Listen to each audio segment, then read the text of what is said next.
Merhabalar, Elif'in mutfağına hoş geldiniz. Bugün sizlere çok pratik bir şekilde hazırlayabileceğiniz patatesli sebzeli omlet tarifimi paylaşmak istiyorum.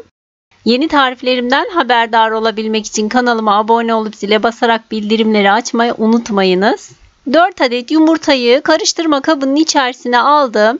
Üzerine 2 dolu yemek kaşığı un ekliyorum. Fazla tepeleme olmasın. Üzerine 1 tatlı kaşığı kabartma tozu, yeteri kadar tuz, karabiber ve pul biber ekliyorum. Birkaç dal ince kıyılmış maydanoz, isterseniz eklemeyebilirsiniz. Çırpıcı ile iyice karıştırıyorum. Daha sonra üzerine 1 kase kadar ezilmiş beyaz peynir ekliyorum. Yaklaşık 50 gram kadar. 2 adet orta boy patatesi rendenin büyük tarafı ile rendeledim. Onu da içine ekledim. Üzerine 1 adet ince kıyılmış kuru soğan ekliyorum. 1 adet kırmızı kapya biber yine ince ince doğradım. Tüm malzememi iyice karıştırıyorum.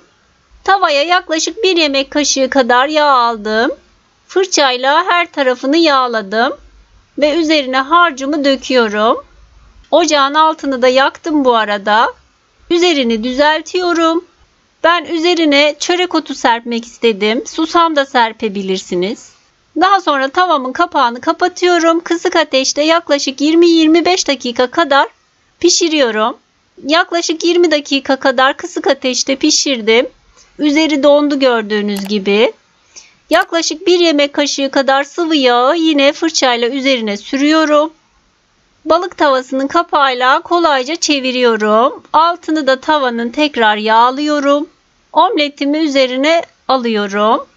Tekrar kapağını kapatıyorum. 1-10 dakikada bu şekilde yine kısık ateşte diğer tarafı kızarsın diye pişiriyorum.